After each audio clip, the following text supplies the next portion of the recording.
Life has always been a challenge. When one has a problem and wishes to solve it, first one must determine what is the root cause of the problem. Simple problems have simple solutions. Complex problems are, well, more complex. An obvious problem with our current financial system is that it rewards greed and corruption.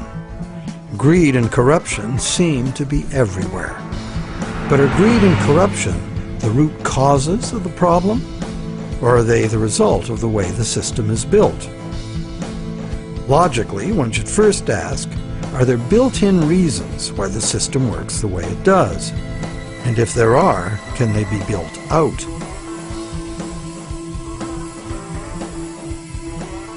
Some say the basic reason the system is unstable and leads inevitably to corruption is the charging of interest.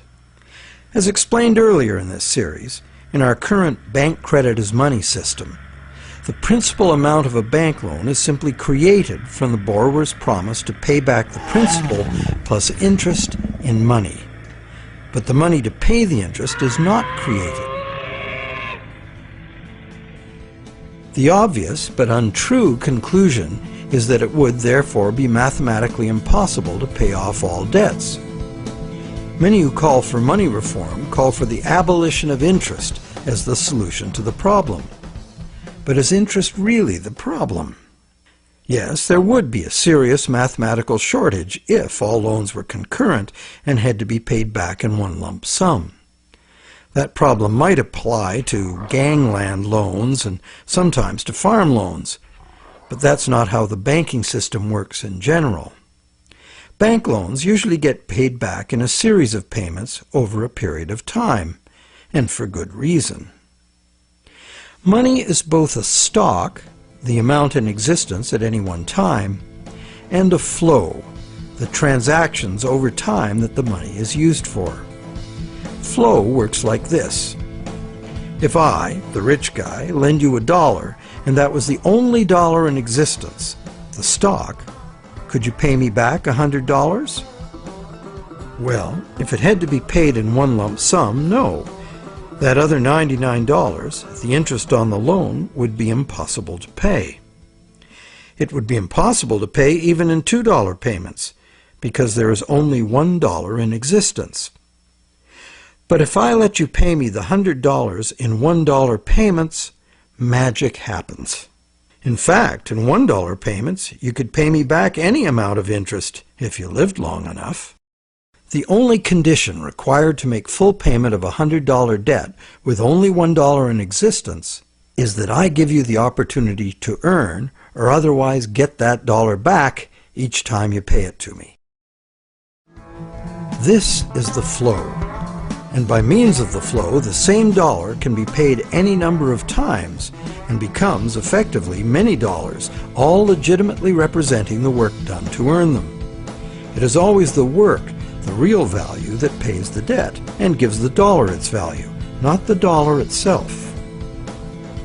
The relationship in our example is dreadfully unequal because the man with the money has enslaved the man without it, just like the real world, some would say. But a simple loan at interest need not produce a shortage of money or cause unpayable debt if flow is 100%, as in our example. Flow is the real measure of economic activity. It's much more significant than the stock in a money system, as it multiplies the effective money in circulation. Given that today we use an exclusively debt money system, what is flowing in all these transactions is credit or promises to pay money. This credit is ultimately nothing more than the promises of borrowers to pay this credit back, usually according to a time schedule and usually with interest added. To pay this credit back, most of us will have to work and earn it by being productive. So, therefore, the real value of the money that flows in our economy today is created by our promises of future productive work. We take a loan in order to have something now rather than later. We agree to pay interest on into the future, thus reducing our future spending power, often by more than the amount of the original loan. However, with an understanding of flow, we see that there's no intractable arithmetic problem with the charging of interest. The problem is a social and systemic one. Lenders have neither obligation nor incentive to spend all their interest income so that the borrowers can earn it again and again. In fact, money lent once into existence is lent as existing money a second and a third time in expectation of more gain. The problem is basically one of incomplete recycling. Where money needs to be spent, earned, and used to extinguish the debt that created it, it is instead lent or invested for gain. In other words, money that must be extinguished is, instead, expected to grow forever.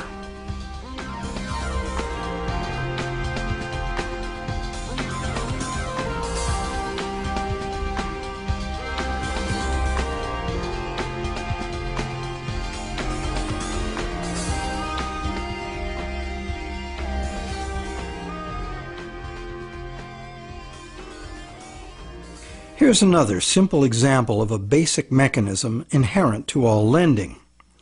Let's say I lend you $100 and you spend it into circulation. It eventually ends up in the possession of someone who doesn't need to spend it and decides to lend it instead. Now once again, let's say this is the only $100 in existence, so you have to borrow it from the secondary lender in order to pay off your debt to me. But now you have to borrow it from me to pay the secondary lender. This twice-lent money has become a perpetually unpayable debt. This debt can never be extinguished, nor even reduced without a default. Notice that interest doesn't even enter into this equation. The problem of perpetual debt remains, interest or no. And even if the money itself is of intrinsic value, like gold or silver, or if it is issued by governments as cash, twice-lent money creates perpetual debt exactly the same way.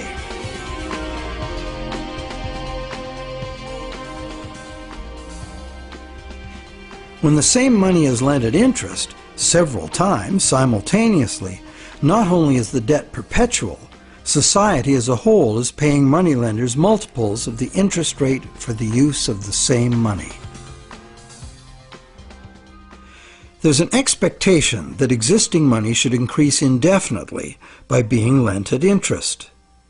But this requires us to mentally divorce the money from the debt from which it came.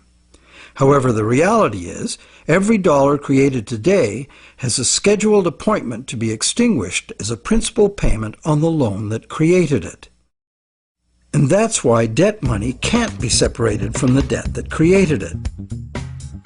It's like a yo-yo spun out into circulation in the economy for a while and then pulled back in at the appointed time. In order for the yo-yo to be free to return, all of the debt money needed to extinguish the debt has to be available to be earned. The flow must be complete. Can't we just pay off these debts with other money? But what would other money be? Today, the amount of physical cash and coin in circulation is very small. Almost all money is bank credit, debt money. So if almost all money comes into existence the same way, then it's valid to picture each debt money dollar as having its own cycle from creation to destruction. So, the question, can we pay off debts with other money? No, there is no other money, as all of it is similarly committed to debt in one form or another. Therefore, the only way to ensure current payments can be made is to constantly increase the total amount of money in the system. But more money in a debt money system means more debt, so the debt hole in reality just deepens. Since debt is money in this system, it creates the fantasy of wealth for a while, but fantasies must come to an end. The day of reckoning can be pushed back, but only by passing the debt on to generations yet unborn, which is precisely what we are doing now. Government debt piles up endlessly. Corporate debt piles up. Consumer debt, too. As long as total debt keeps increasing, the system can stay ahead of the debt monster. But all of this debt is an absurd fantasy that our descendants will surely never repay. Nor would they be advised to, as repayment of debt would eliminate the money stock and plunge the world into a depression. Once real growth levels off due to the inherent limits of human productivity or the limited resources of a finite planet, this growth-dependent money system can only resolve its impossible arithmetic in a destruction of value.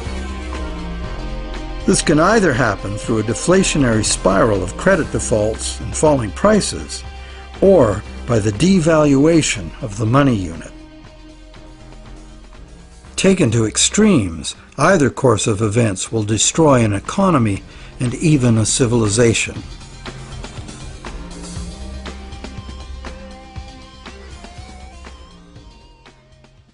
The only other choice is debt forgiveness. In the ancient world, a regular debt jubilee, society-wide forgiveness of debts, was a common practice to deal with these unavoidable problems with lending. It was considered normal, even by the rich and powerful, that the general good of society took precedence over the rights of those rich enough to be lending money for profit.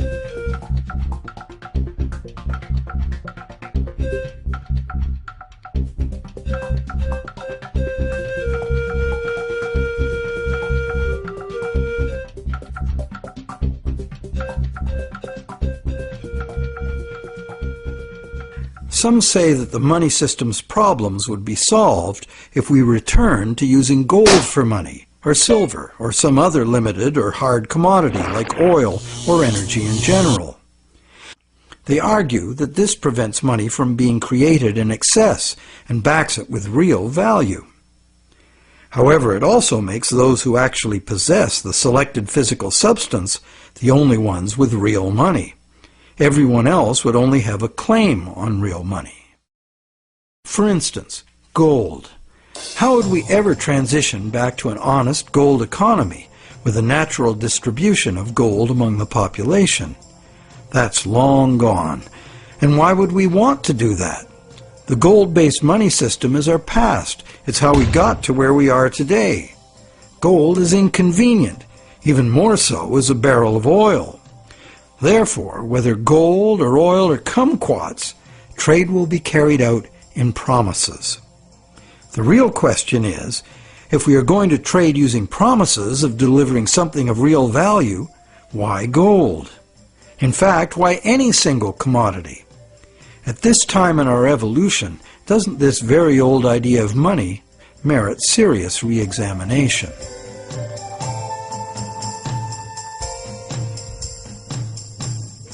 It can be argued that our current elastic debt money is backed by real value, every bit as meaningfully as gold. That's because money, most of which is created as mortgages, represents the value of the assets pledged as collateral. So is bank credit money actually a claim on the real estate pledged to create it? Not directly. Bank credit money can be a claim on anything. Now, anything includes the real estate pledged as collateral, so it can be a claim on the real estate that was pledged to create it. So how is a promise of real estate any less valid than a promise of gold? Both gold and real estate can change value relative to other commodities. Neither is a permanent standard. In fact, there can never be a permanent standard of value because value is always subjective and variable. So it would seem that the crucial difference between a claim on gold and bank credit is that bank credit is not a claim on any specific real thing, while the promise of gold is. The promise of gold has to be a promise of a specific amount of a specific real thing from a specific promiser. Isn't that the essential reason why many people would consider a promise of gold the better promise? But that is only true if the promise is reliable and what is delivered is really gold. with the discovery that some of the gold bullion sitting in central banks is actually relatively worthless tungsten plated in gold, the whole argument that gold is the most solid, reliable money is shown to be neither solid nor reliable. Precious metal is susceptible to counterfeiting, it's heavy, and it's vulnerable to theft. So to return to commerce via the physical exchange of precious metal coins would mean civilization had reverted to a pre-electronic level of technology. In the absence of such a collapse, the economy would still wind up running on promises just as it does now.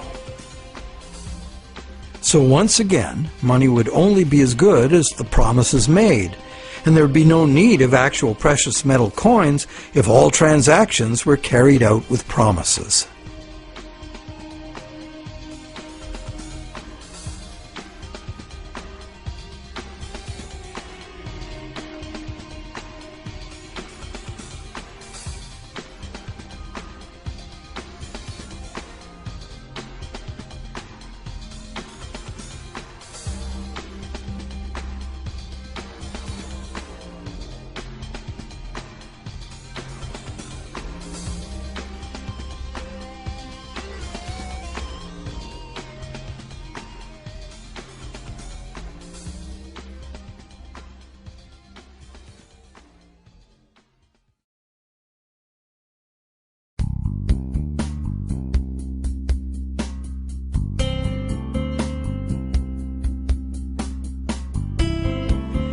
The fundamental question is, what does the need for money to enable trade have to do with the amount of some shiny metal there is, or the amount of any single natural resource or commodity, or real estate for that matter? Where is there any meaningful relationship between the functional need for money and any of these things? To answer that question, let's go back in time and find out when money started and why it became what it is today. We know that Stone Age people had money. In the Stone Age, before writing was invented, money had to be a portable object of value, because that was the only technology available. That's why rare shells and stones, from which jewelry could be made, were ideal as money. A rough standard of value for these money objects developed over large areas, enabling extensive networks of indirect trading. This way, people could obtain specialty items not available in their own environment, and look good doing it. The popular concept of jewelry as a store of value has continued to this day. In later agricultural civilizations, cattle were often the standard value objects for large transactions, and salt for small ones.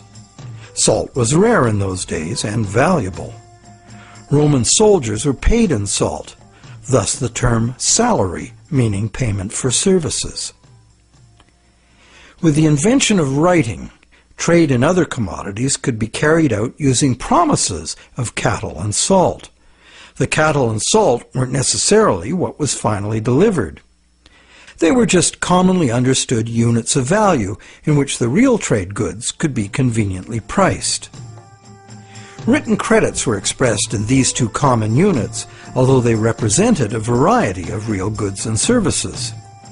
This form of money was ideal for local economies, where traders were known to each other and pledges could be collected upon.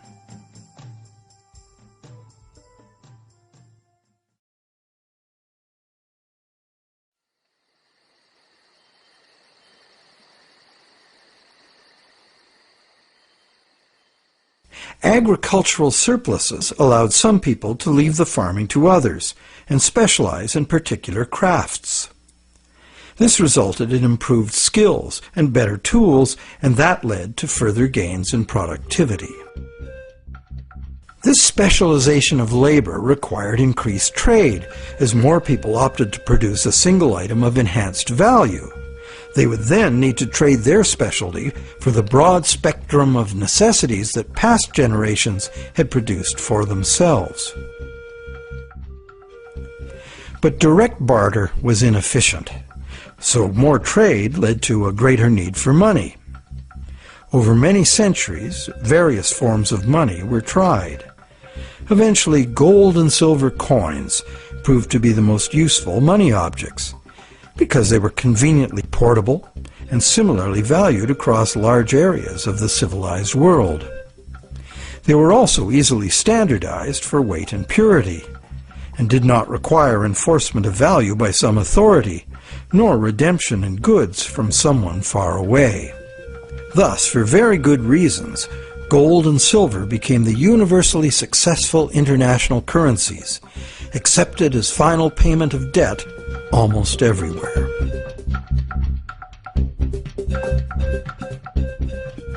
The problem with a system in which money is a standard commodity is that it is most efficient when only one standard commodity is used.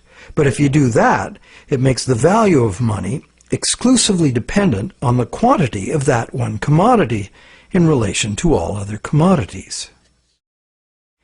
For example, the Spanish thought they would be fabulously wealthy with all the gold they stole from the Aztecs and the Incas, and then turned into money back home. But when the gold got back to Europe, sure, the amount of gold increased, but it didn't increase real productivity in proportion. Fertilizer would have been more useful for that.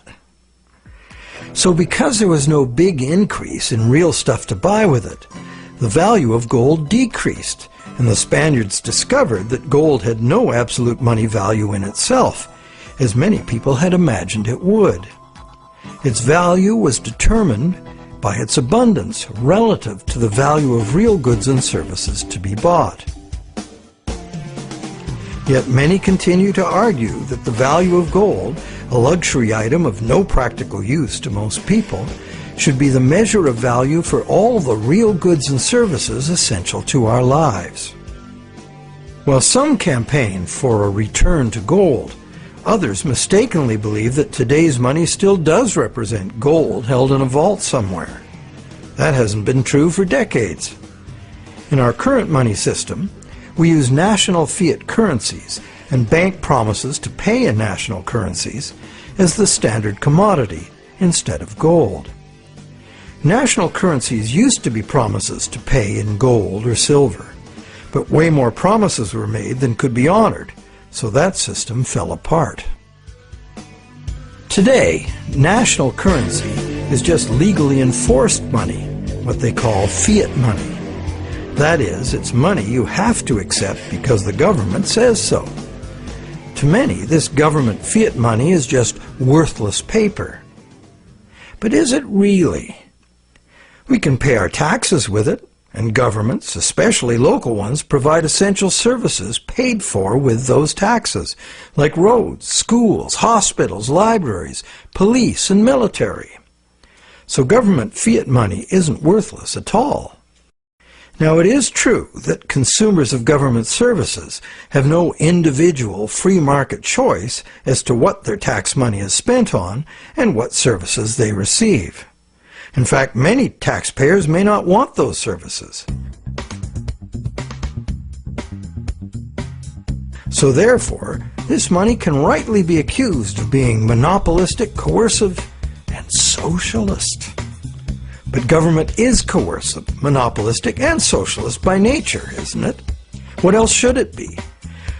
Government in a democracy or a republic is ideally a single authority, empowered by society to enforce laws agreed upon by society for its own collective benefit. In a free market economy, government must provide the level playing field of law within which the free market can function. And it also has to provide the referees to enforce the rules of the game. Those who are nostalgic for the freedom of the frontier should recall that the first thing early settlers usually did was elect a sheriff and build a jail and collect taxes to pay for both, for good reason. So government fiat money isn't inherently worthless by nature. Governments at all levels offer vital services in exchange for it. It only becomes worthless when government creates too much of it, which it often does, and for the worst reasons. While many reformers are fixated on the differences between gold and fiat currency, what's more important is the essential similarity. Being single, uniform commodities, gold, silver, national currencies, and bank credit all share the characteristic common to monies for millennia past. The more money there is, relative to the real things available to buy, the less the money unit is worth. Thus, the total quantity of money in circulation is extremely important to maintaining the general price levels. And today, this quantity is largely determined by the demand for new money to purchase real estate and speculative equities. This makes the supply of money for general trade particularly vulnerable to real estate and stock market bubbles.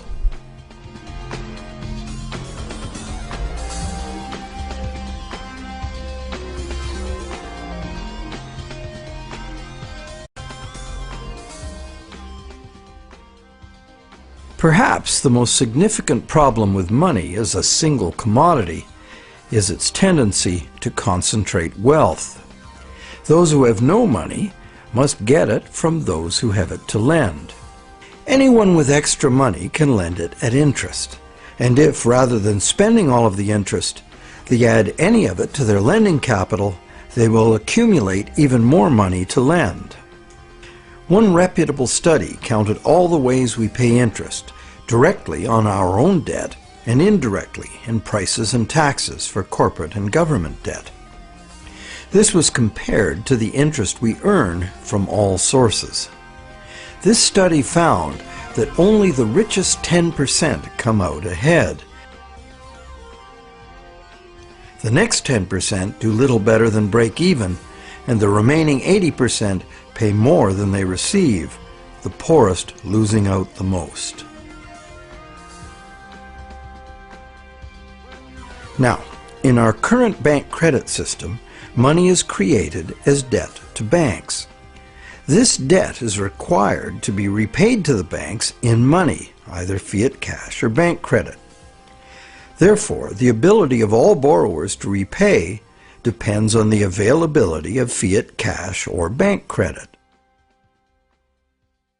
The supply of fiat cash is controlled by the nation's central bank, but fiat cash makes up only a very small proportion of money. Usually about 95% of all money is bank credit. And who controls the availability of bank credit? The banks? Well, on the one hand, what the banks can do is constrict the supply of credit any time they want to, with high interest rates or by just not granting loans. On the other hand, the banks can lower interest rates and encourage borrowing, but they can't expand the money supply unless borrowers are willing to borrow. If cautious and reliable borrowers are in short supply, banks must take bigger risks, as interest must be paid to depositors and banks cost money to run. The bank credit money supply is, as they say, highly elastic. And because it's based on the willingness of borrowers to borrow and the reliability of borrowers' credit, it is vulnerable to both rapid expansion and drastic shrinkage.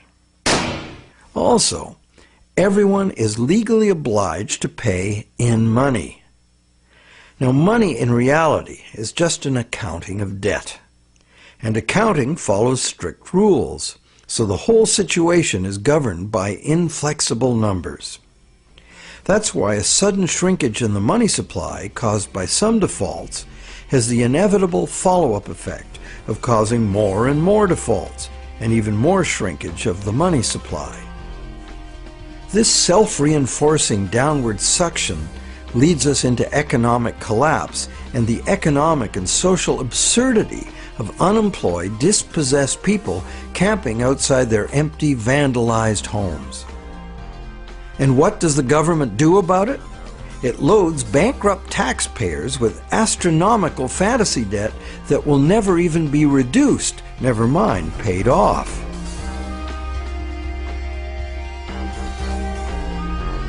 All this is done to fill up the negative balance sheets of the banks with money the banks never had in the first place.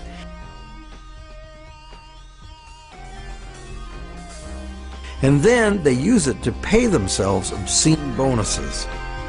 Life is good for those who know how to play the system.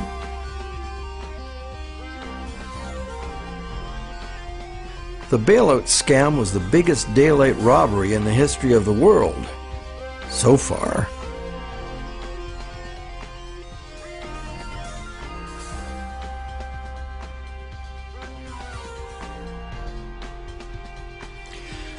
All of these tendencies of the money as commodity system are features of the system itself. The greed and corruption comes in as those who understand the system profitably surf the inevitable waves of boom and bust. Those who understand the system know what's coming and even precipitate it when the time is ripe for them to take advantage of disastrous mass events for their personal and political gain. But it's the structure of the system itself which gives them the opportunity.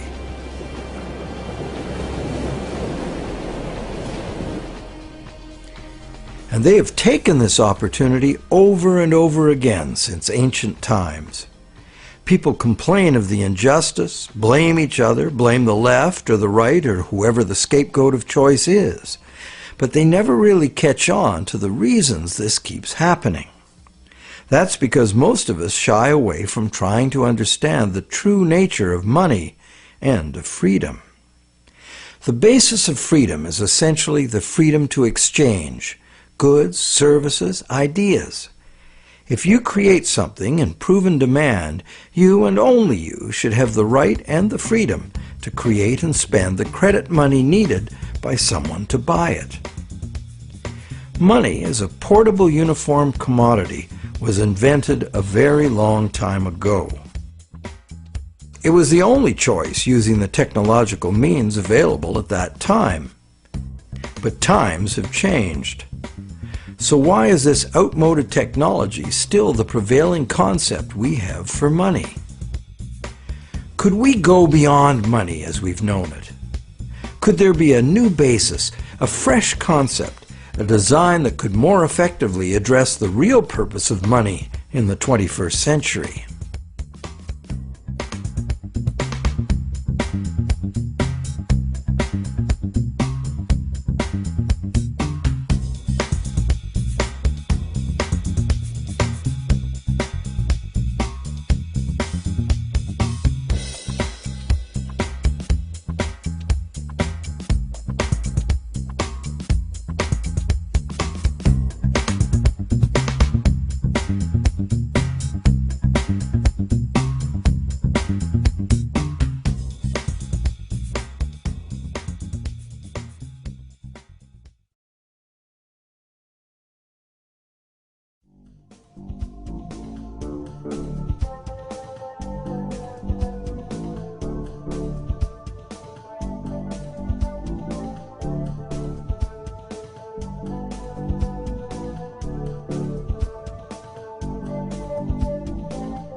Awareness of the need for real change in the money system is growing. But what direction to take? What exactly is the problem, and how can it be solved? The safest and only real choice, many people argue, is to return to gold, or a gold standard, because this worked for millennia in the past. But gold itself is impractical for transactions in the modern world. It was impractical centuries ago, which is why the promise to pay gold system developed.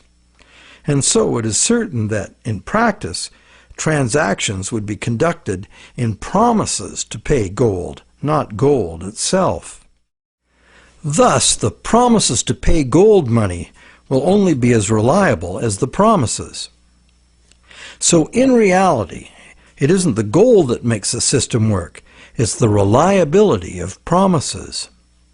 Would they be reliable promises? Maybe. But what we would be using as money would be like the old goldsmith's promises, made in the knowledge that only rarely does anyone ever ask for real gold. This was the problem with the goldsmith situation. The real gold was seldom claimed, allowing fraudulent promises of gold to be made and used as money. Why would history not repeat itself if all the same elements remained in place? Another thing, what most people say they like about the gold system is that promise of gold money is a promise of a specific amount of real value. Now this is an odd idea, given that the vast majority of us have no use for gold, so how much real value can it have for us? Wouldn't a promise redeemable in food, clothing, or shelter be much more real? People also like the idea that gold is just gold, doesn't need a government to create it.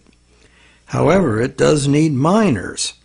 In a gold money system, mining discoveries, jewelry making, industrial use, hoarding, and counterfeit bars of gold-plated tungsten would all influence the money stock. What on earth does any of that have to do with the need for money for trade? Lastly, gold as money is a single uniform commodity, manifesting all the inherent mathematical defects of lending demonstrated in part 1 of this movie. Being a coin with intrinsic value doesn't make any difference. A lot of gold and silver's appeal comes from a belief in an oversimplified version of history. People assume that coins were invented to standardize the inherent value of the metal they contain. This is true, but right from the beginning, some of the earliest coins were created based on a diametrically opposed idea. This was done because the rulers at that time foresaw the inevitable negative consequences of using limited supplies of precious metals as money.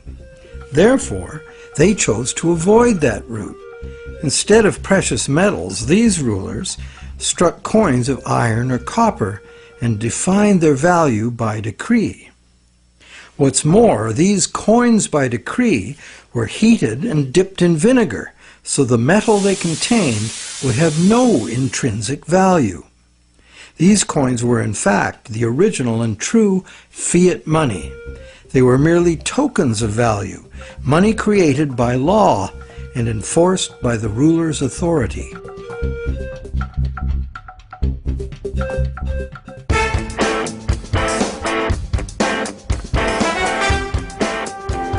Pure fiat money is the other main idea favored by money reformers.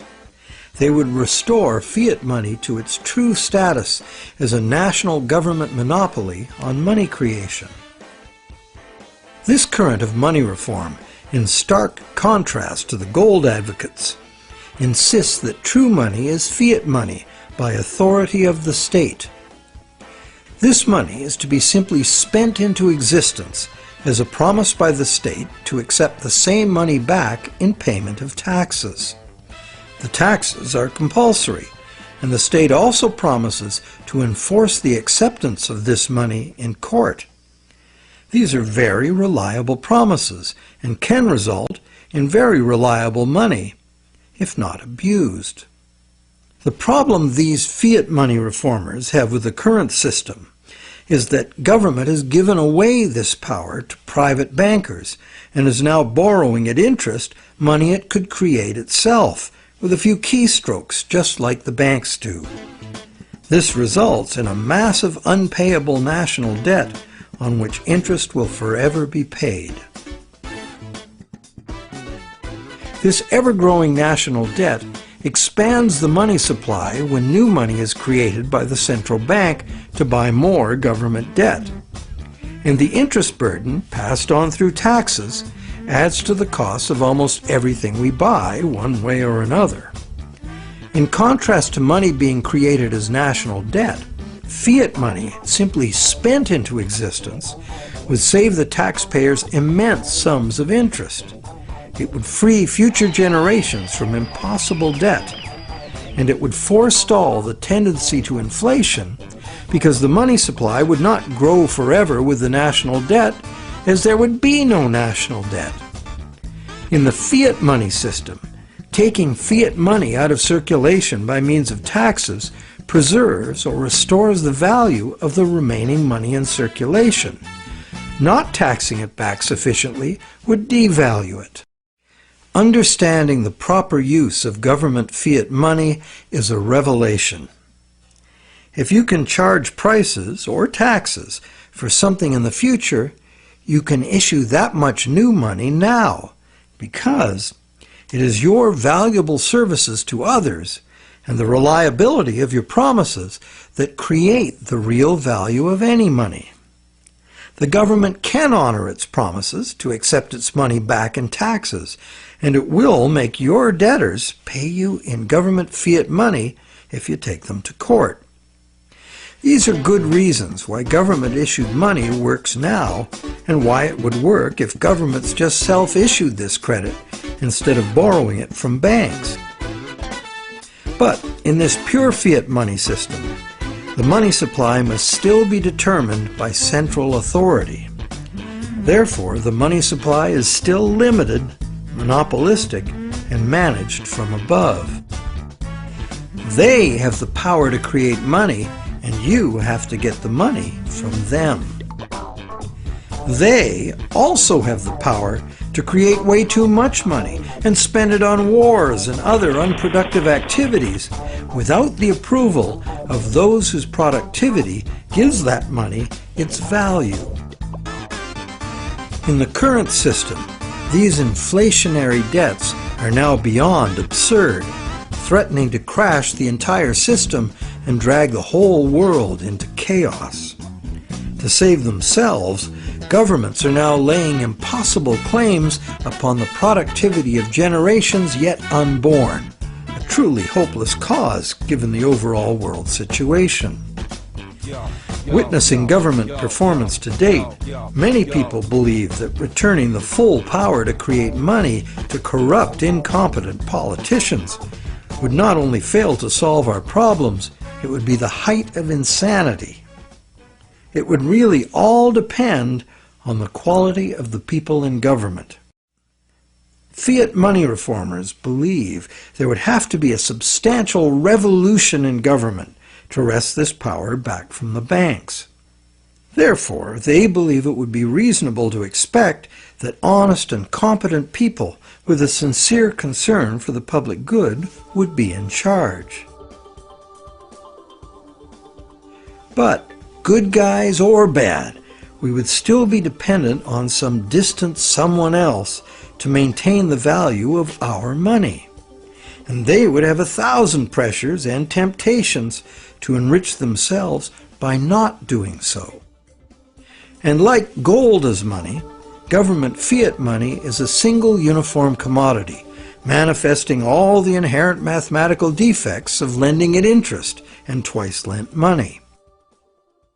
Once the government creates the fiat money, and it goes into the banking system to be lent at interest, the problems created in the current system will continue as before.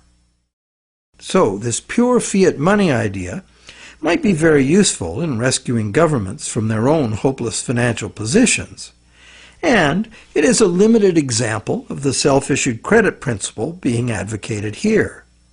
But pure fiat money would not address the root problems inherent in the math of lending, unless the principle were expanded beyond government. Advocates of pure fiat money like to claim it is money created by law, as if it were independent of economics. But if new fiat money were just spent into existence year after year without being removed from circulation as taxes, it would become worthless. What these fiat reformers tend to ignore when quoting history is that in ancient money created by law systems, the prices of critical commodities were also dictated by law. In fact, the value of money was defined by the ruler as so much of a certain commodity. Charge more or less for the designated commodities and it could be off with your head. Today, price controls like this could only be achieved in a self-isolated and totally bureaucratically controlled economy like Soviet communism. In a free market global economy, money created by law is bound by the same laws of supply and demand as any other single uniform commodity money. In other words, pure fiat money in a free market is an illusion. There's no such thing.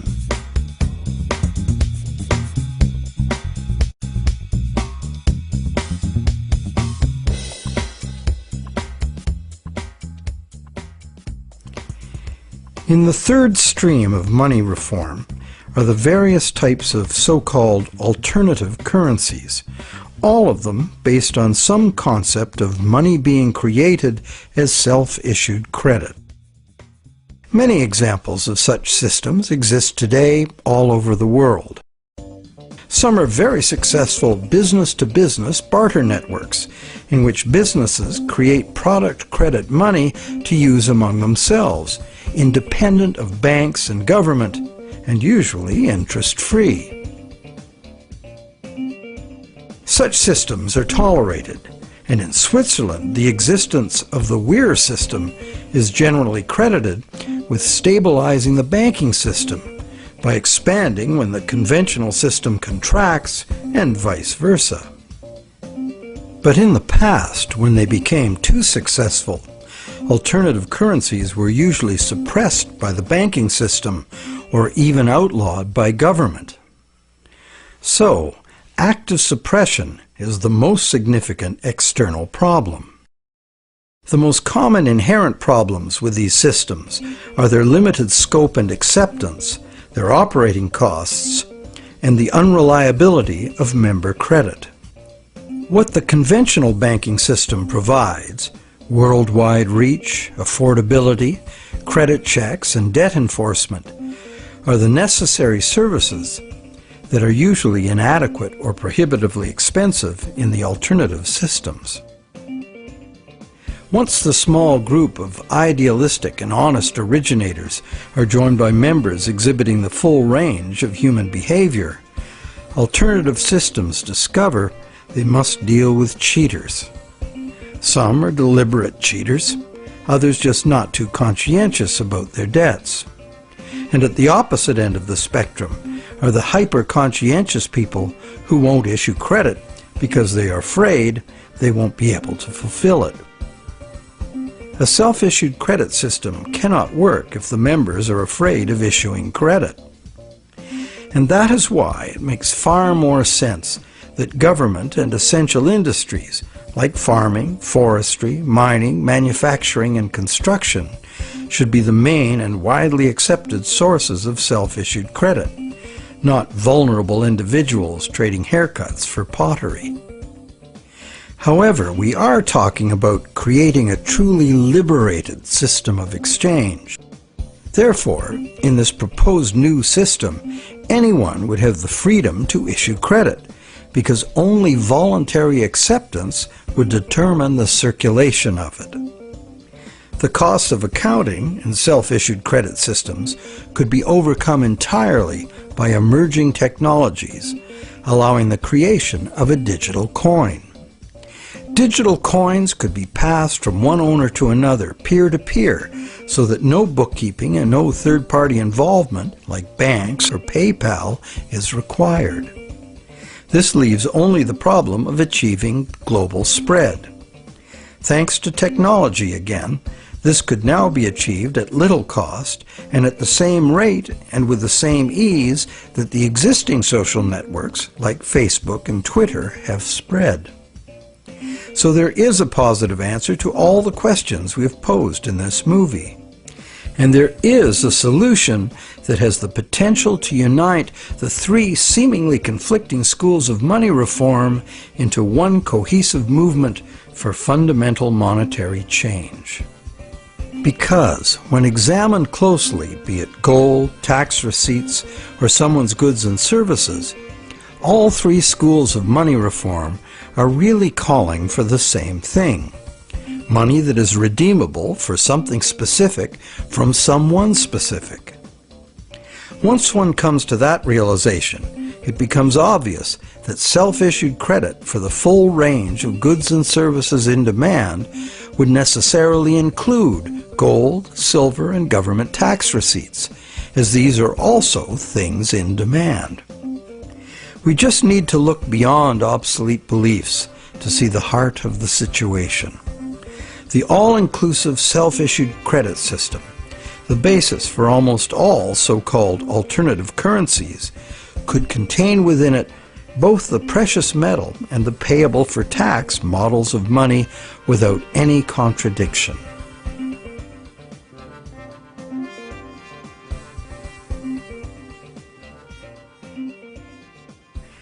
Money has both religious and social histories that are fascinating and go well beyond just the need for trade. But for our practical purposes in this presentation, money is the invention that overcame the limitations of direct barter. Money is, therefore, a technology, a way to solve a problem. Most of us would agree that we have a problem with our money system. This is no surprise once we realize the current system was designed by bankers in their own interest, and governments wanting to pump out artificial money to wage war and pay for it with the hidden form of taxation called inflation. It was not a well-thought-out project of mathematicians and engineers seeking to create a money system for the general benefit of humankind. There are now many people, including mathematicians, engineers, and even cartoonists, trying to rethink money as the need to do so becomes obvious. In this presentation, we've proposed that we return as close to direct barter as we can, because doing so would anchor the money system directly to the real-world things we want to exchange. The destructive flights of fantasy money that have brought the current system to its breaking point would not be possible. Self-issued credit is not a new idea. It is, in fact, an idea as old as numbers and written record keeping. That is very old.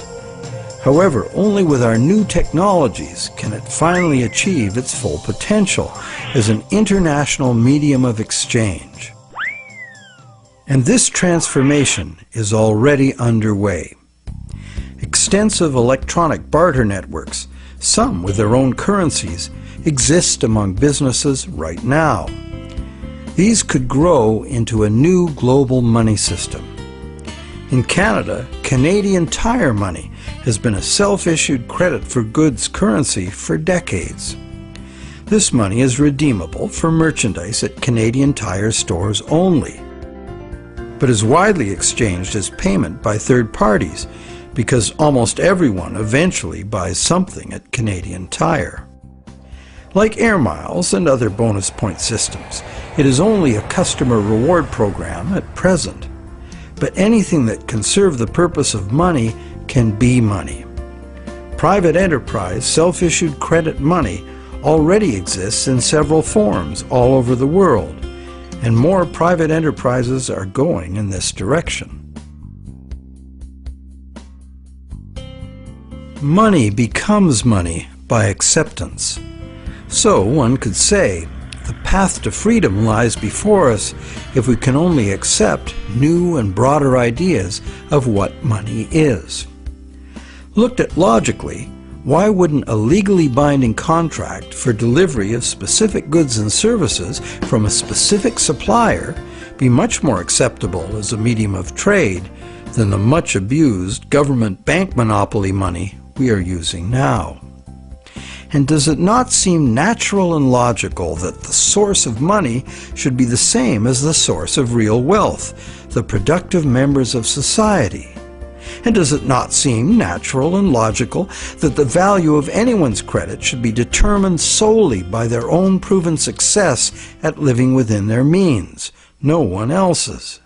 And does it not seem natural and logical that the value of what we have earned with our work and productivity should not be susceptible to being destroyed or stolen by the gambling of some very greedy people?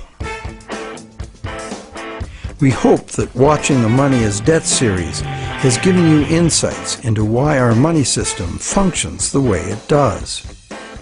We also hope that we've demonstrated how a return to gold or a switch to any single uniform commodity as money does not solve the fundamental problems with money. Manipulation of single commodity money has milked productive people of their life energies and prosperity for millennia.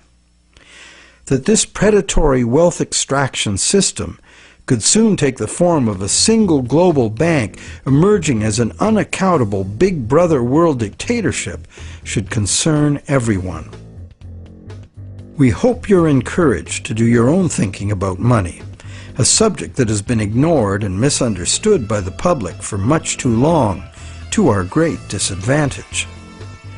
And, not to criticize without offering an alternative, we have, in this final movie of the series, offered a comprehensive and detailed picture of how a radically new economic system might work if interest-bearing product vouchers were the medium of exchange, thus eliminating money as a commodity in itself.